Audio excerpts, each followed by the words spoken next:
One of the most basic things, because humans are what are called herd animals, we work in groups, we cooperate, and when something happens that's disturbing, anxiety ripples through the group and it affects our brains instantly before we even know it. And when I was in school, this happened all the time. You can see it on the playground every time you had recess. So let's say that, that Ivy and Beckett have a little dispute. And Rowan is standing there. The person who thinks they can get Rowan on their side immediately pulls out and says, I'm going to talk to you about that other question. And they want you to take sides. And you have a choice when you're the other kid. Duck. Comply. Ooh, yeah, that other person's bad. Now I'll tell you, we have this little 11-pound dog who's a year old, and we have a 15-year-old lab who's sort of blind and sort of deaf. And when he starts barking in the yard, which he does more now because he can't see, he can't hear, so something's like bothering a little bit, and just starts to bark like a crazy dog. And then I have to go stop him, and I have to go right up to him, and I touch him, and he goes, oh, okay, he'll go inside. And when he starts to go inside, the little dog takes my side. She walks up to him and goes, and she bites at him, like, how dare you not do what the alpha male wanted? So you see, we're not that different from dogs. This is a basic problem. And James and John today are kind of set up in our story because they come and they ask Jesus, all those other disciples, we'd really like to be a little more special than they are. And we want you to help us because you really like us, right? So they asked Jesus to take sides. And the other disciples, of course, these are the other disciples, what is their reaction? This is what people are like. So Jesus says, well, if you want to do what God wants, you're going to have to drink cups that aren't fun to drink, like a bitter cup. And when he says baptize, it means like being plunged in the water over your head, like drowned. So you're going to feel overwhelmed. And then he says you're going to have to figure out how to serve everybody. Don't take sides. Don't take sides. How do we do that? Because we all emotionally, our first reaction is to do that. And the epistle that Kathy read, it says that Jesus, who's the only person in the Christian New Testament that is referred to individually as a priest, is the high priest because what a priest is supposed to do is feel sorry for foolish and alienated people. And that verb, feel sorry for, means, it's the only time it's used in the whole Greek New Testament. That always kind of leaps out at me when that happens. It means moderate your emotional reactiveness. Well, a little light bulb went off in my head. Because, like my dogs, and like children on a playground, we all have emotional reactiveness. And if Jesus is the only high priest, we're all off the hook. But what does he do in today's gospel? He turns and says, whoever would follow me will. So, to feel sorry for another person, to deal gently with them, to have compassion for them, then means we're not going to lord it over them. Or sometimes we're afraid or angry. We want to prevent them from doing something, or we want to teach them a lesson, or we want to take care of ourselves and not worry about them. It becomes us, them. Jesus says, God's not interested in us, them. I think in life, the first time most grown-ups actually get to where they can do this with relative consistency is when they become grandparents. Because when you're a grandparent, you know you can't order the parents of the child around. No, that is always a bad idea.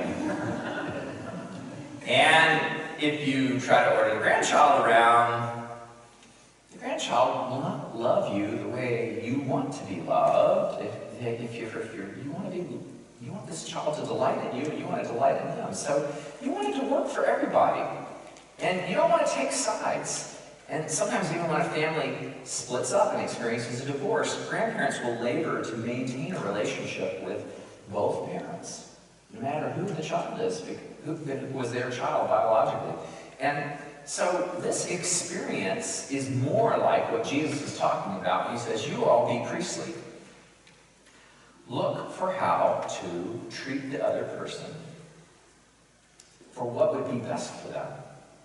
Not to teach them a lesson, but to help them figure out what would be best for them. Now, our church does something that forces us to do this constantly, and it's often easy lately, but we can get back into trouble, which is we have a partnership with a different congregation. It's a different culture, different people religiously, and a history of mistrust, but also experiencing the world different ways that go back in our families. So we each come with assumptions. And whenever there's like a little jostle about something in the building, or how we're going to make a decision, right now we're talking about how many inches apart the second monitor is going to be from the first monitor on the wall out there, then there's a potential to try to take sides. But what is taught both congregations, why the partnership still works, is because it teaches you to think like a partner. Now see, a partner can't make Ivy do what the other partner wants. A parent can when she's relatively young, but someday you're going to be a teenager and they're going to lose that power. But until then, but a partner, the partner has to figure out that they want it for themselves. So if you just cave and do what the partner wants, you're not being a good partner. When Jesus says, be a slave, he doesn't mean, I'll do whatever you want. Okay, mistreat me. Go ahead. It's okay. It's fine. No. Our country has been changed by people who, when they lacked power, weren't bitter, didn't take reprisal, but invited other people to be better than they knew how to be, their best selves. I grew up when schools first started to have black children and white children go to school together, and a lot of people who were white didn't like this idea at all. And I can't tell you how many thousands and thousands of African American people, by not responding in bitterness or reprisal, but by inviting white people to be better, made white people kinder and smarter than they would have been if they had responded by taking sides.